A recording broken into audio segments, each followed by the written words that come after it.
Chapter 20. With a low, horrified groan, Bobby lurched backward. He felt his stomach knot and then toss, and before he could hold back or move away, he began vomiting up his breakfast. He heard startled shrieks, then cries of concern. When he had finished, he stood leaning with both hands pressed against the next locker, struggling to catch his breath. "Oh, wow, I see you had eggs for breakfast." Bobby turned to see Arnie shaking his head. "Hey, no jokes, Arnie," Bobby choked out. He pointed to his open locker. "Don't look in there," he warned. "You'll lose your breakfast, too." "Huh?" Of course, Arnie couldn't resist. He stepped in front of Bobby's locker. What a mess! When he saw the monkey head, Arnie uttered a startled cry. His pale face went even paler. Then he reached down and pulled the monkey head off the locker floor. He held it in the palm of his hand and raised it to Bobby. "Put it down, man!" Bobby screamed. "Are you crazy?"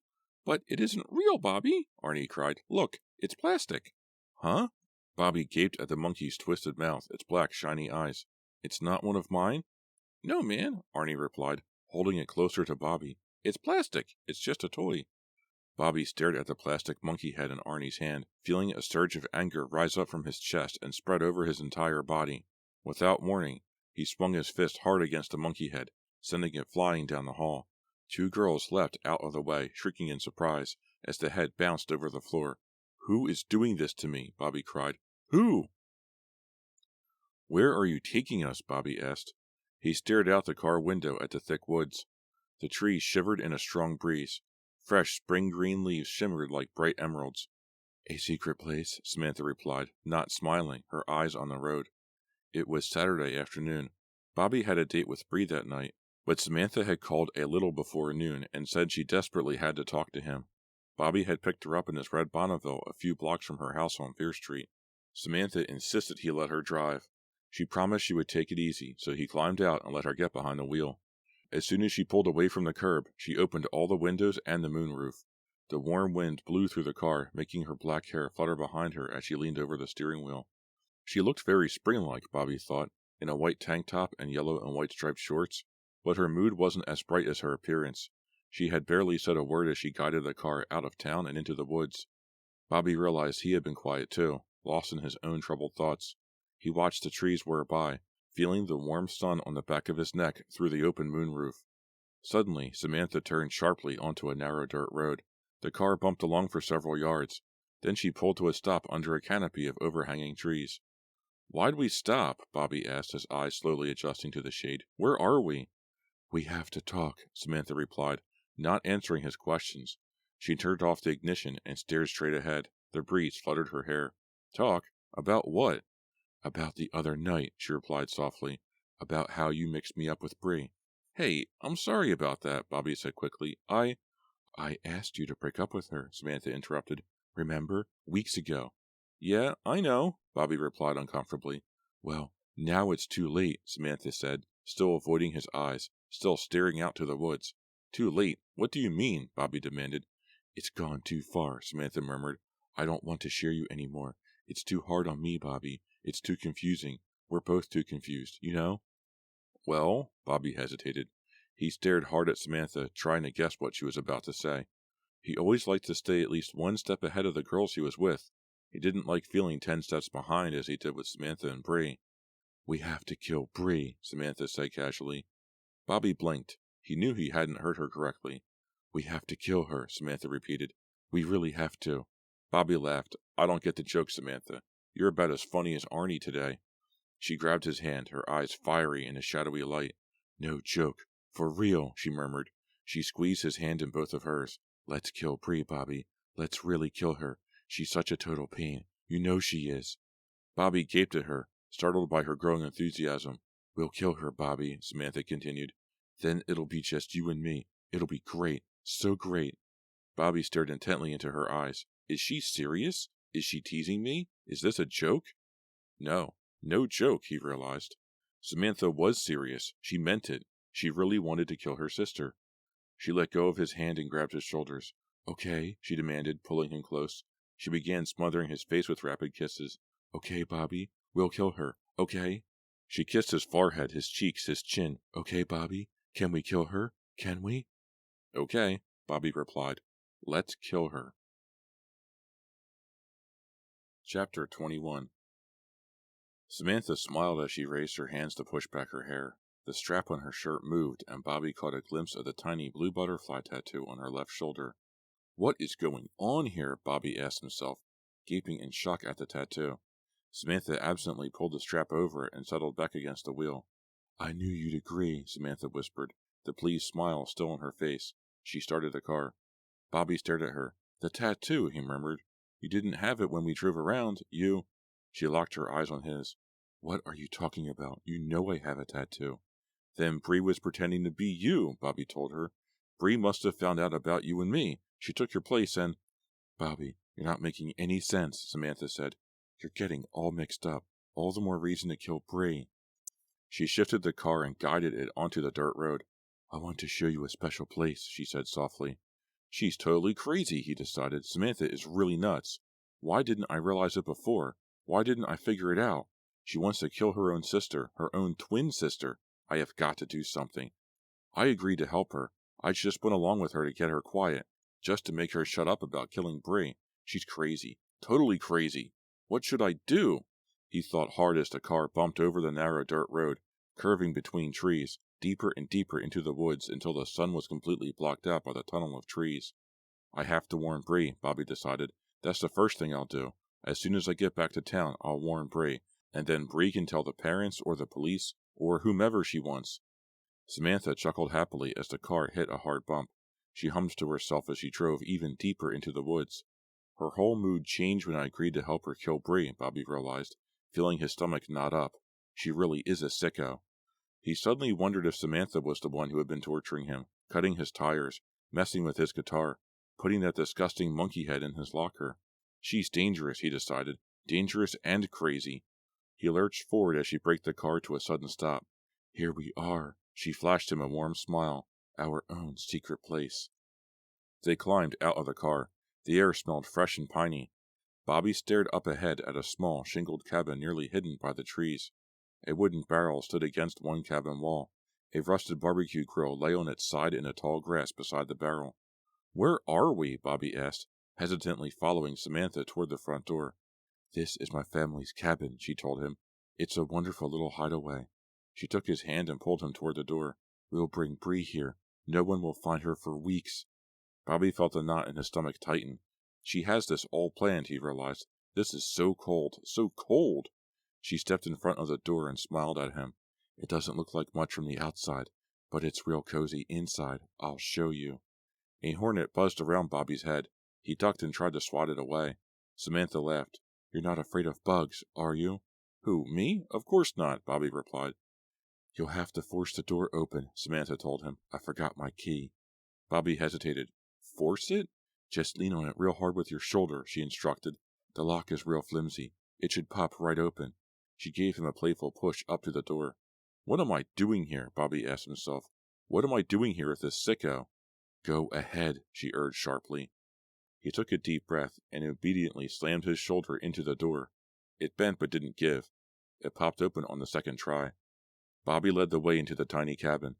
Sunlight filtered in through the windows, making the bare wood floorboards shimmer. Bobby saw an old vinyl couch, 2 canvas lawn chairs, a couple of plastic TV tables leaning in a corner.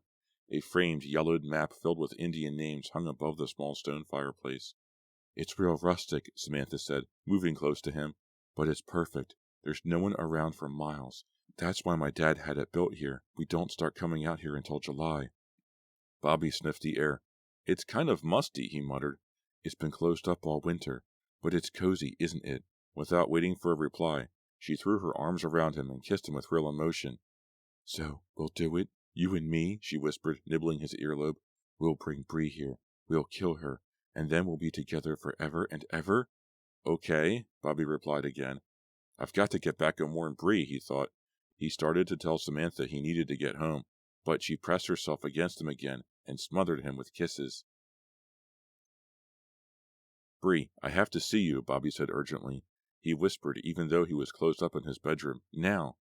But, Bobby, she protested, you're going to see me in a couple of hours, remember? You said we're going dancing. Bree, listen to me, Bobby pleaded. We have to talk, right away. Her voice registered surprise. What's so important? It can't wait a couple of hours. My family's eating dinner now, Bobby, and we have cousins visiting. Bree, please. I'm sorry. Just hold your breath till tonight, okay? I've got to go. See you at 8. The line went dead. Bobby turned off the cordless phone and tossed it onto the bed in frustration. I'm trying to save your life, you idiot, he cried out loud. He began pacing frantically back and forth, thinking hard. How was he going to explain this to Bree? He didn't want to reveal to her that he'd been going out with Samantha. That would only cause more trouble. But how could he just tell her that Samantha was planning to kill her? Why would Bree believe such a crazy story? Who would believe it? He paced back and forth in his room for a while. Then he threw himself onto the bed and stared at the ceiling, feverish thoughts spinning in his brain. His parents called him to dinner, but he shouted down that he wasn't hungry. Finally, it was time to drive to Fear Street and pick up Bree. She greeted him at the door, dressed for dancing in a silky green blouse and a short green skirt over black tights. Good night, everyone, she called into the living room. Bobby saw Samantha in the kitchen doorway. Have a good time, you two, she called cheerily. Bobby glumly led Bree to the car. Are we still going dancing? She asked. Bobby locked his eyes on hers. His expression remained solemn. Bree, I have to talk to you. I have something very serious to say. Bobby, this is so sudden. I'm too young to get married, she joked. She frowned when he didn't laugh. Wow, you are grim tonight. He backed down the driveway, headed the car down Fear Street for a few blocks, then pulled to a stop at the curb. Listen, he said, turning to her. I know this is going to sound crazy, but you've got to believe me. Bree glanced out the window. Why did you stop here, beside the cemetery? Just listen, Bobby said impatiently. He began the story he had rehearsed in his room.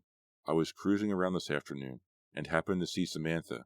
She waved to me, so I stopped the car. She climbed in and said she had to talk to me. Bree's eyes widened in surprise. Samantha wanted to talk to you. About what?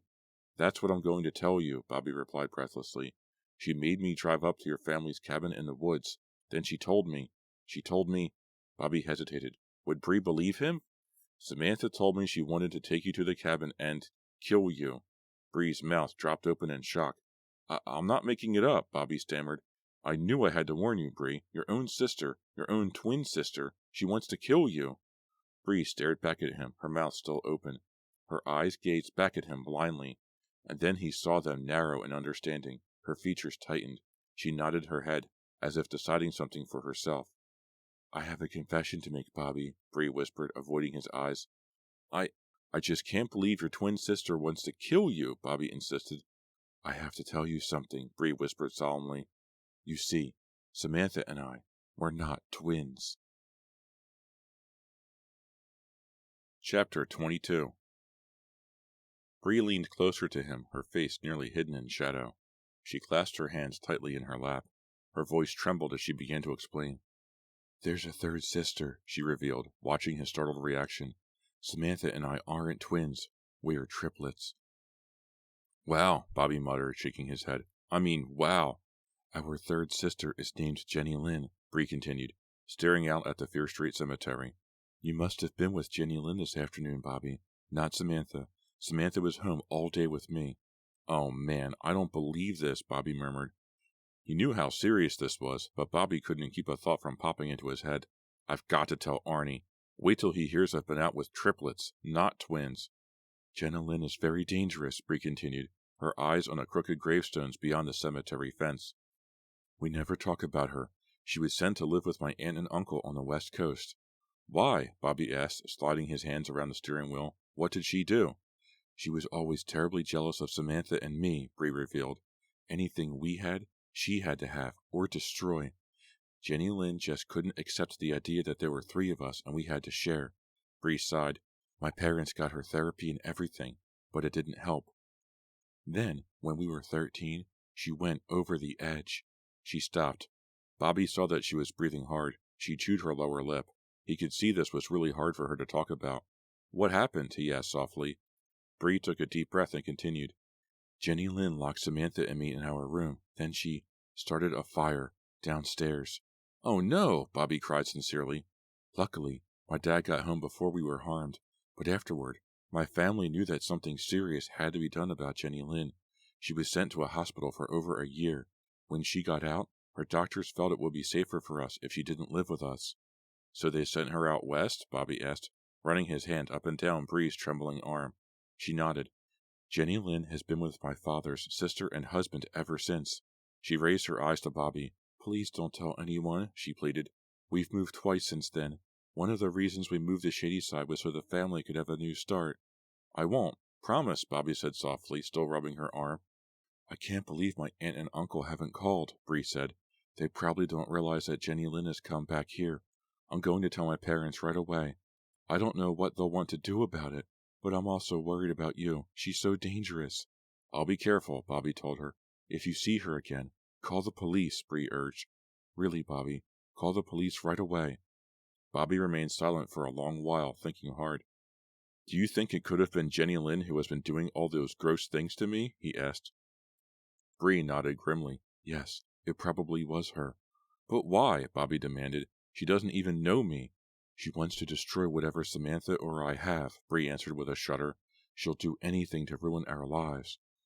Bobby felt a tremor of fear run down his back. He suddenly felt chill despite the warmth of the night.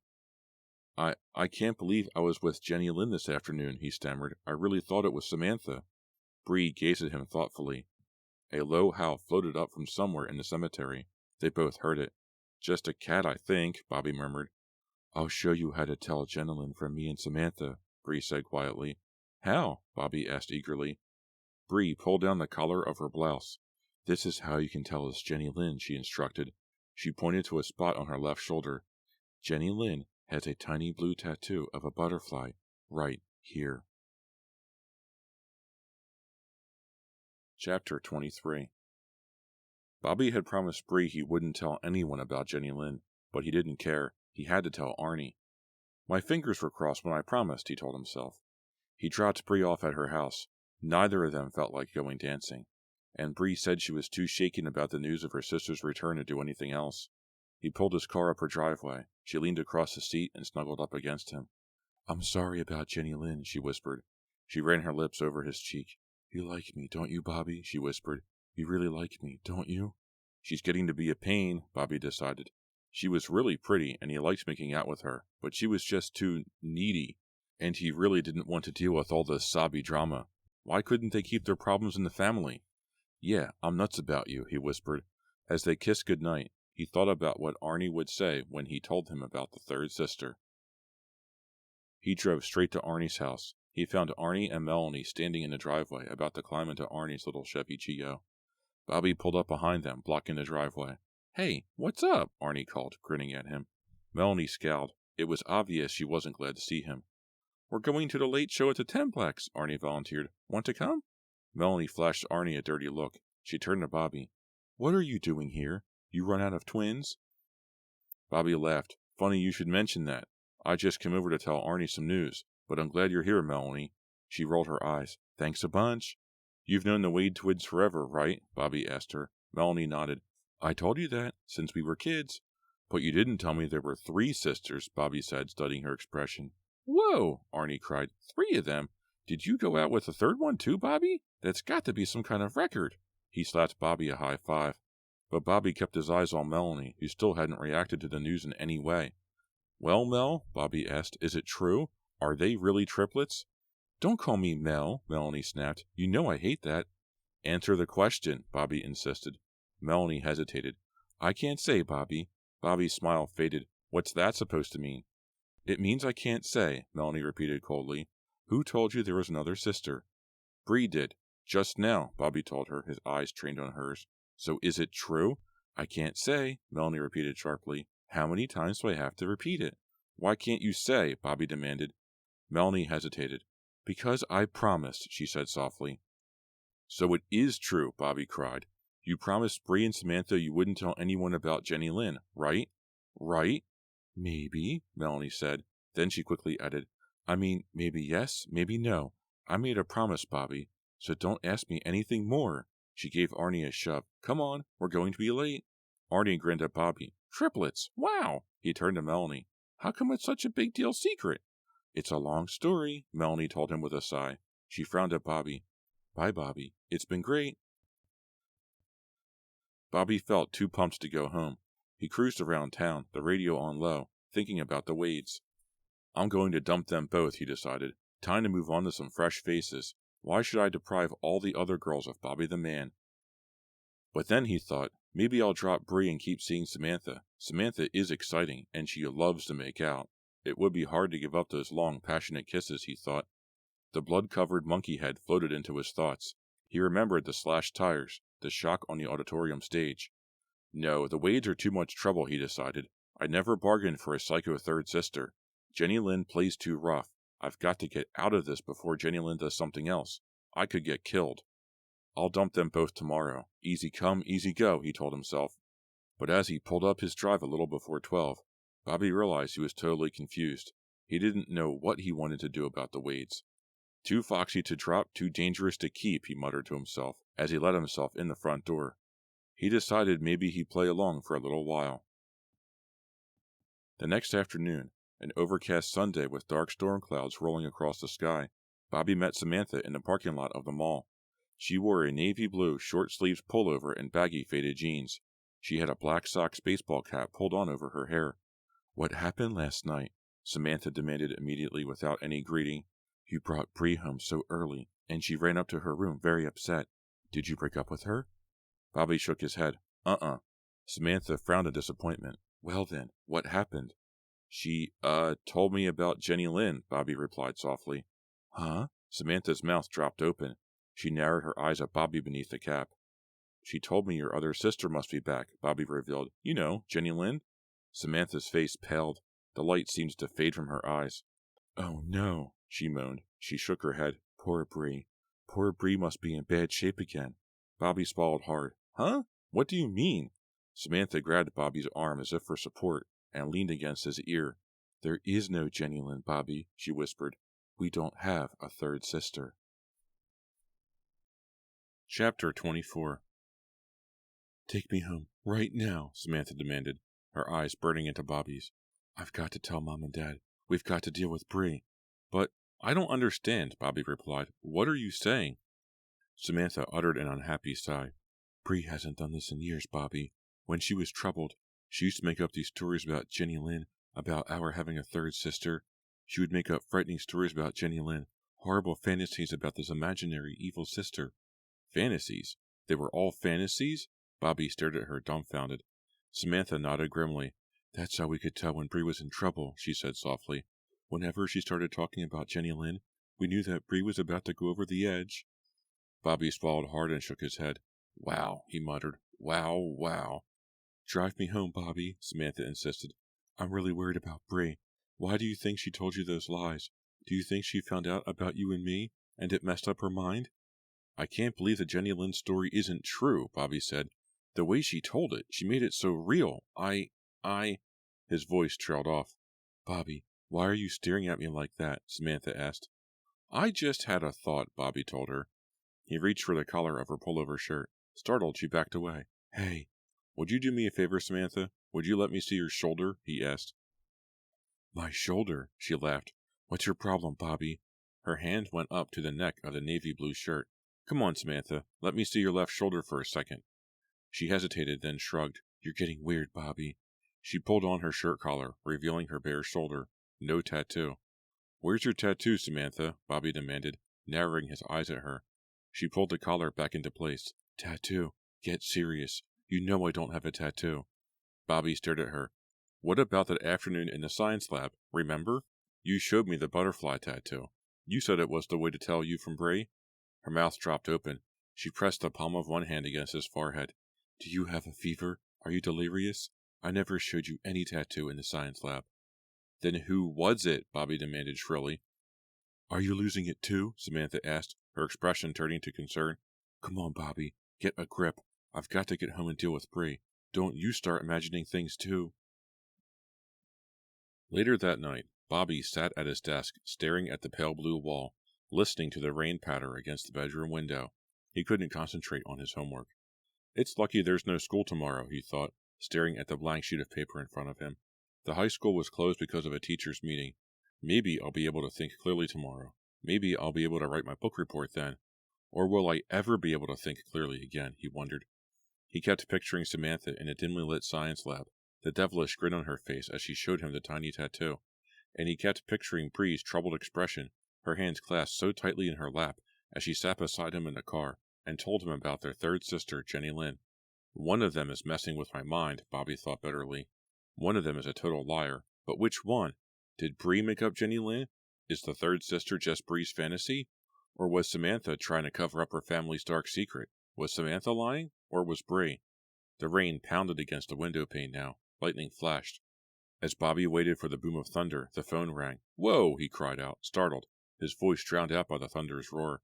He picked up the cordless phone and pushed the talk button. "Hello?" The girl's voice on the other end was harsh and impatient. "Bobby, this is Jenny Lynn." "Huh?" "I saw you in the mall parking lot with Bree this afternoon, Bobby."